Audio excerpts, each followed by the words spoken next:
प्रधानमंत्री को इस्तीफा देना पड़ेगा। आप देख लेना, अब बीजेपी के वो समय नहीं रह गए। मैं आपके माध्यम से बोल रहा हूँ, उतरोगे क्या आपने कोई परमिशन लिया है? मैं आपके माध्यम से बोल रहा हूँ लीगल पॉइंट से। परमिशन नहीं लिया है तो जाहिर सी बात है कि सरकार आपको परमिशन देगी नहीं। अब जब नहीं देगी तो आप जैसे एयरपोर्ट में उतरेंगे और सरकार यह हवाला निश्चित रूप से देगी कि आपके प्रोटेस्ट करने से भारत देश में विभिन्न प्रकार की समस्याएं निर्मित हो सकती हैं। इसलिए नमस्कार, आप देख रहे हैं फोरम 4। मैं हूं प्रभात। इस वक्त मैं सुप्रीम कोर्ट में हूं। हमारे साथ हैं जाने माने एडवोकेट नरेंद्र मिश्र जी। बात करेंगे जिस तरीके से कॉकरोच जनता पार्टी हालांकि डिजिटल मीडिया पर सबसे पहले उभर करके आई और तमाम फॉलोअर्स अपने जुटा लिए इन्होंने मात्र 24 से 48 घंटे के बीच ही, लेकिन अब कॉकरोच जनता पार्टी सड़क पर आने का उन्होंने ऐलान कर दिया है। कॉकरोच जनता पार्टी के जो फाउंडर हैं, हालांकि अभी ये कोई लीगल पार्टी नहीं बन पाई है, लेकिन इसके जो फाउंडर हैं जो ये दावा कर रहे हैं कि कॉकरोच पार्टी के लोग यानी कॉकरोच जो अपने आप को मानते हैं सारे लोग सड़क पर उतरेंगे और 6 जून को बहुत बड़ा प्रोटेस्ट करेंगे जंतर मंतर पर। वो अभिजीत दीपके अमेरिका से लौट रहे हैं और तमाम लोग उनको समर्थन कर रहे हैं। प्रवक्ता भी बनाए जा रहे हैं टीवी डिबेट और तमाम जगहों पर शामिल होने के लिए। कैसे ये बड़ा मुद्दा बन रहा है और किस तरीके से देखते हैं ये कानूनी रूप से क्या समस्याएं यहाँ पर जो प्रोटेस्ट होते हैं, अभिजीत दीपके पर क्या कार्रवाई हो सकती है, इस बारे में भी बात करेंगे। सर, कैसे देखते हैं ये अभिजीत दीपके का मैटर काफ़ी बड़ा होता जा रहा है, पार्टी अपने आप में समझने लग गई हैं और ये धर्मेंद्र प्रधान के इस्तीफे के लिए जंतर मंतर उतरने वाले हैं। ये उनका उद्देश्य ठीक है, उद्देश्य में कोई दिक्कत नहीं है। सारे भारत देश के युवा उनसे जुड़ रहे हैं, अच्छी बात है, पर युवा कम, असंतोष ज़्यादा है। दूसरी बात, यदि सरकार बच्चों के जो विभिन्न प्रकार की मांगे हैं उनका समाधान हो जाता है तो मुझे लगता है कि ये कॉकरोच पार्टी कुछ तात्कालिक समय के लिए रहेगी और उसके बाद जो है तो वो ख़त्म हो जाएगी। दूसरी बात, इसके साथ में यह पार्टी तो अपने आप ही अनाउंस कर दी है कि मैं आम आदमी पार्टी को फॉलो अप करता हूँ या आम आदमी पार्टी में हूँ, तो इससे स्पष्ट हो गया कि किसी पार्टी विशेष के बारे में बात कर रही है। तीसरी बात, कोई भी व्यक्ति हो किसी भी कंट्री में आकर के अपना प्रोटेस्ट करना चाहता है, खासकर मैं विशेषकर भारत की बात कर रहा हूँ, तो वो जिस तरीके से सोच रहे हैं कि मैं भारत में जाऊंगा और मुझे सजे धजे तरीके से पूरा भारत देश की जनता इंतजार कर रही होगी एयरपोर्ट में कि फलाने आ गए हैं और चलिए अब रामलीला मैदान में और इसके साथ में चलिए जंतर मंतर में, फिर चलिए राष्ट्रपति जी से कहेंगे कि राष्ट्रपति महोदय आप जो है धर्मेंद्र प्रधान जी का इस्तीफा दिला दीजिए। तो इतना आसान नहीं है। आप बच्चों की राजनीति मत करिए। ये भारत देश है, भारत देश में बड़े घाघ टाइप के लोग बैठे हैं जो राजनीति की नीचे से लेकर के ऊपर तक की जड़ और बुनियाद दोनों रखते हैं। अब आप जब एयरपोर्ट उतरोगे, क्या आपने कोई परमिशन लिया है? मैं आपके माध्यम से बोल रहा हूँ लीगल पॉइंट से। परमिशन नहीं लिया है तो जाहिर सी बात है कि सरकार आपको परमिशन देगी नहीं। अब जब नहीं देगी तो आप जैसे एयरपोर्ट में उतरेंगे और सरकार यह हवाला निश्चित रूप से देगी कि आपके प्रोटेस्ट करने से भारत देश में विभिन्न प्रकार की समस्याएं निर्मित हो सकती हैं। इसलिए 2 लोग 4 लोग आप लोग प्रोटेस्ट कर सकते हो, बस इतना ही कहा जाएगा। और उसके बाद मुझे लगता है कि यदि आप उससे ज़्यादा बढ़ चढ़ के बात करेंगे तो आपको अरेस्ट कर लिया जाएगा, डिटेन कर देंगे। तो आपकी जो आवाज़ है वो या तो आप नेता बनना चाहते हैं या आप काम करना चाहते हैं, पर नेताओं वाला ये गुण तो मुझे नहीं लगा है कि किस तरीके से होता है। कोई भी पार्टी संयोजित तरीके से यदि प्लेटफॉर्म में काम करती है तो संगठित सुनियोजित तरीके से उसके लोग होते हैं, नीचे तक उससे लोग जुड़े होते हैं। और यदि वो नहीं जोड़ के रखी है तो मुझे लगता है कि एक गुब्बारा की तरह होगी ये सारी चीज़ें की घटनाएं, और गुब्बारा की तरह बैलून की तरह फूट जाएंगी। सवाल यह भी है कि जिस प्रकार से उन्होंने एक पार्टी विशेष का व्यक्ति और वर्कर अपने आप को बताया, वह पार्टी भी उनके साथ में नहीं है और वह पार्टी इतने तेजी के साथ में भारत देश में है भी नहीं। तो इन चीज़ों को भी ध्यान रखने की ज़रूरत है। आपको ये सब कहने के बजाय आप किसी पार्टी से जुड़े हैं, क्या जुड़े हो, आपके मन की बातें होंगी। लोग तो पूरे भारत देश के समझ ही गए हैं कि आप किस पार्टी विशेष के, पर इससे ज़्यादा महत्वपूर्ण है कि आप देश के मुद्दों की बात करिए। किसी पार्टी की बात करने की कोई आवश्यकता अभी मुझे लगता है कि नहीं है कि मैं उस पार्टी से जुड़ा हूँ या इस पार्टी से जुड़ा हूँ। रजिस्टर्ड पार्टी की बात कर रहा हूँ, ये डिजिटल पार्टी की बात नहीं कर रहा हूँ। डिजिटल प्लेटफॉर्म में आप बार बार ये सारी चीज़ों को करेंगे, रजिस्टर्ड आपकी पार्टी है नहीं, तो बहुत सारे कानूनों का हवाला, IT एक्ट का हवाला, इसके साथ में और बहुत सारे हवाले दे करके आपकी ये ट्विटर हैंडल भी उड़ा देंगे, इसके बाद धीरे धीरे करके इंस्टाग्राम भी उड़ा देंगे। तो उससे आपको ये मत सोचिए कि आप ये सारी चीज़ें डिजिटलाइजेशन की दुनिया में 1 मिनट में सब आपको मिल जाएगा। मुझे नहीं लगता इतना आसान है सारी चीज़ों को, पर हाँ आपकी कोशिश ठीक है, कोशिश सराहनीय है।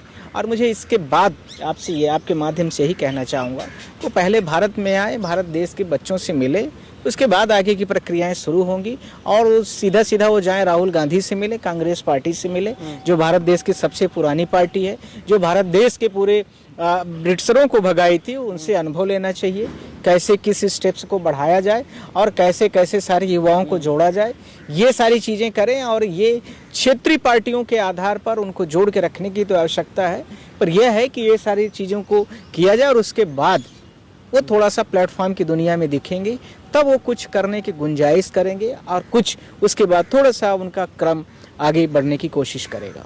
लेकिन वो अभिजीत दीपके तो ये बता रहे हैं कि ये हमारा मुद्दों पे ही लड़ाई है। जिस तरीके से धर्मेंद्र प्रधान का भी इस्तीफा मांग रहे हैं, नीट जो परीक्षा है उसको लेकर के ये प्रदर्शन कर रहे हैं।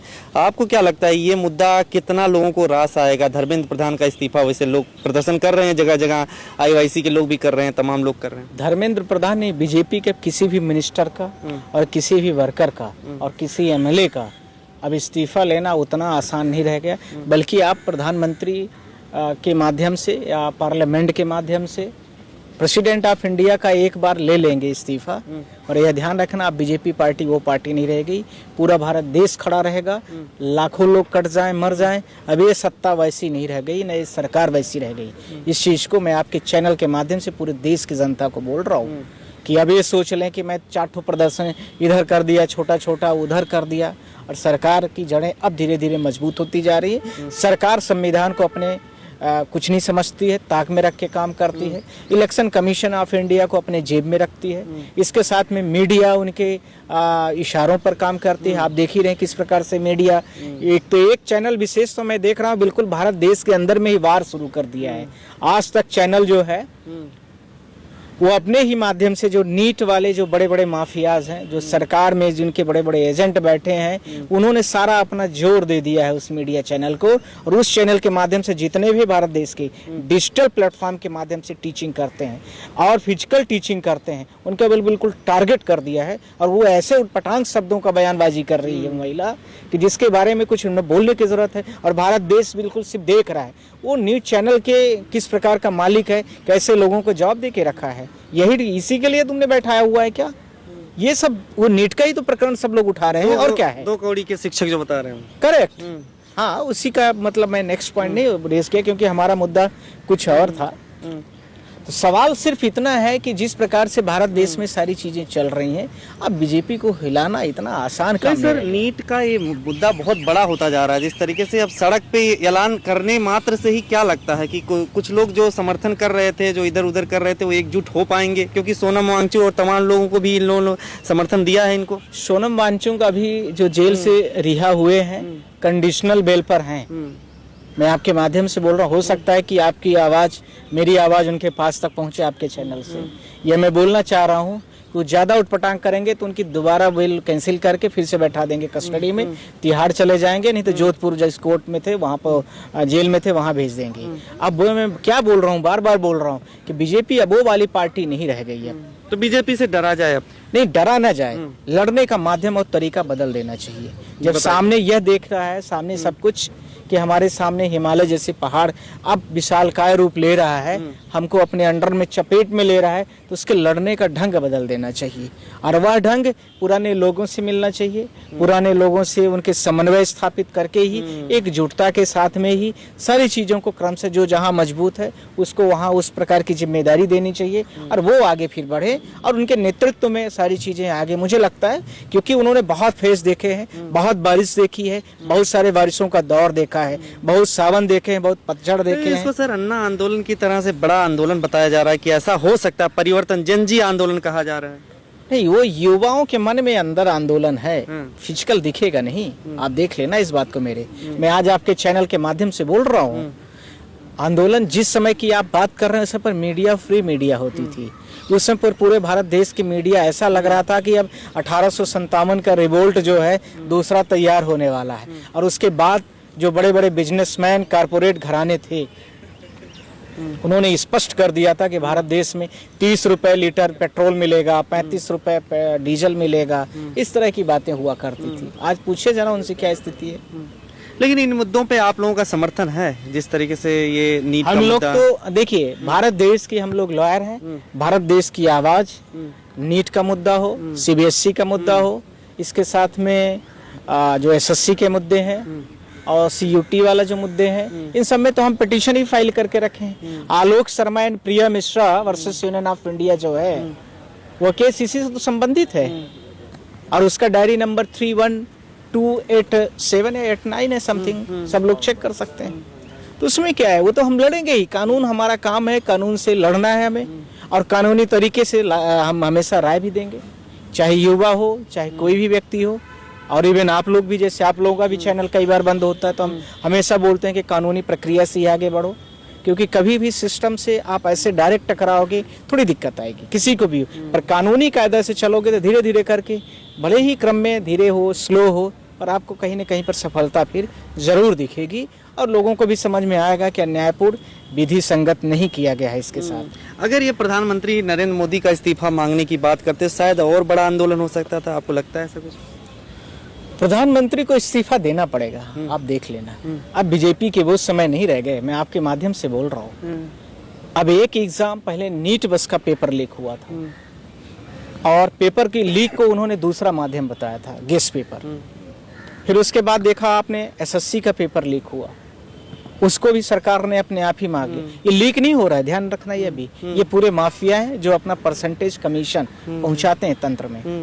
तीसरा आपने देखा सीबीएसई के पूरे बोर्ड के आपने देखा होगा, और उसमें जो समर्थन नामक कोई ऐप है, क्या नाम है उसका कुछ, उसके माध्यम से जिस प्रकार से क्लैरिफिकेशन चल रहा है, अब सरकार सोच रही है कि मैं अपनी इमेज को कायम कर लूं, वापसी कर लूं। इतना अब आसान नहीं रह गया है। अब धीरे धीरे जनता सब समझ चुकी है। आप हिंदू मुस्लिम करते थे, अब वह भी खत्म हो रहा है लगभग। मुस्लिम कहने लगे गाय को नेशनल एनिमल्स बना दो भैया, ये सब बंद हो जाएगा अपने आप, बहुत सारी चीजें बंद हो जाए। अब यूपी के चीफ मिनिस्टर कह रहे हैं कि नहीं नहीं भैया, हम तो गाय वाला काम नहीं बंद करेंगे। क्यों नहीं बंद करेंगे? और उन्होंने उसका कारण दिया, गाय हमारी माता है, माता बस मान के रखेंगे, नेशनल एनिमल्स नहीं बनाएंगे। पर यह भी है सवाल कि उत्तर प्रदेश भारत देश में जो बीफ का सबसे बड़ा एक्सपोर्टर की पूरे वर्ल्ड में जो कंट्री मतलब भारत देश में जितने स्टेट्स हैं, उन स्टेटों में से यूपी प्रमुख है। और उसका सबसे बड़ा चंदा आदत कहाँ से कर देंगे? ये सब नाटकबाजी है, जनता को गुमराह करना है, झूठ बोलना है, बोलते रहिए जी। लेकिन सर, जिस तरीके से बीजेपी दबाने की कोशिश कर रही है, बंगाल में 2 क्षेत्रीय पार्टियों को अलग अलग जगहों पर 2 पार्टियों में मतलब तोड़ रही है, एक तरीके से टीएमसी भी कहा जा रहा है अब टूटने वाली है। क्या लगता है ये सब टूटने वाली नहीं है? टीएमसी जैसे एनसीपी पार्टी हुआ करती थी एक घड़ी वाली, आप सबको याद होगा, शरद पवार की जो पार्टी थी, और उसमें अजीत, क्या नाम था उनके भतीजे का, अजीत पवार, और उनके इसी प्रकार से बन जाएगी। ऐसे एक नाथ शिंदे वाला भी आप लोगों को तो पता है, शिवसेना वाला, तो इसी का ये तीसरा उदाहरण बन जाएगा। अब आप बताए ना, मैंने आपको बोला अब सब चीजें भूल जाइए, क्योंकि 50 लोगों का समूह के साथ में एक दल बिल्कुल तैयार हो चुका है और वो मेजोरिटी पर है। तो यह बोला जाएगा कि जिधर मेजोरिटी रहेगी उसी को संबल दिया जाएगा, यही जजमेंट है। इधर हमला भी चल रहा है, अभिषेक बनर्जी, कल्याण बनर्जी, तमाम लोगों पर। तो मैंने आपसे पहले ही बोला था, न्यूज चैनलों में बहुत सारे मैंने बोला है कि गलत है, अन्यायपूर्ण है, और भारत देश में किसी भी लोकतंत्र में इस प्रकार की हिंसा को कोई भी जगह नहीं है और न रहेगी। सिर्फ और सिर्फ बात के माध्यम से आप किसी भी चीज़ को शॉर्ट आउट कर सकते हैं। दुनिया में कभी आप हिंसा से नहीं जीत सकते हैं। आज आप ईरान और अमेरिका की लड़ाई देखिए, अमेरिका बहुत ताकतवर है, ईरान सिर्फ दृढ़ निश्चयता के साथ में, योग्यता के साथ में, कुशाग्रता के साथ में और कुशलता के साथ में लड़ रहा है। तो आप देखिए उसकी हैसियत क्या है। पर बात में लास्टली क्या हो रहा है, डेली डोनाल्ड ट्रंप यही कहते हैं कि हमारी बातचीत चल रही। अलग बात है कि फिजिकली मिल रही हो ना मिल रही, पर कह यही रहे कि बातचीत चल रही है। अंतिम सवाल ये है कि कॉकरोच जनता पार्टी अगर कोई पार्टी बनती है, अब इस अगर कोई भीड़ होती है या कोई लोग आंदोलन के रूप में तब्दील होते, कुछ होता है, तो क्या लगता है कि इसके उभरने से क्या बीजेपी को फायदा मिलेगा या क्या लगता है इसका नुकसान होगा? या फिर अगर कांग्रेस अगर अभी मिल करके आपको लड़े साथ में अभी तो साथ में लड़ने की जरूरत है। अभी ये बच्चों का खेल नहीं है, लोकतंत्र है। महात्मा गांधी जब पढ़ के आए थे लंदन से 19th सेंचुरी में, तो आपको यह ध्यान रखना, 20th सेंचुरी में 1916 के आसपास, तो यह ध्यान रखना कि उस समय पर भारत देश में इतनी भीड़ नहीं थी, उस समय पर भारत देश में इतने लोग नहीं थे, और ब्रिटिशरों से लोग इतना पीड़ित प्रताड़ित हो चुके थे कि उनको जो है भारत देश में लग रहा था कि अब कैसे भी इनको भगाया जाए। अभी बीजेपी धर्म के नाम पर अभी लोगों को जोड़ के रखी है, और धर्म और आस्था में लोगों का बड़ा विश्वास होता है, इसलिए अभी थोड़ा टाइम लगेगा, ऐसा नहीं है, सबको टाइम लगेगा, पर वो सबको समन्वित करके संयोजित करके तभी कुछ कर सकते हैं। ठीक, बहुत बहुत शुक्रिया साहब। खबरों में बने रहने के लिए फोरम 4 को सब्सक्राइब करें और नोटिफिकेशन पाने के लिए बेल आइकन दबाएं।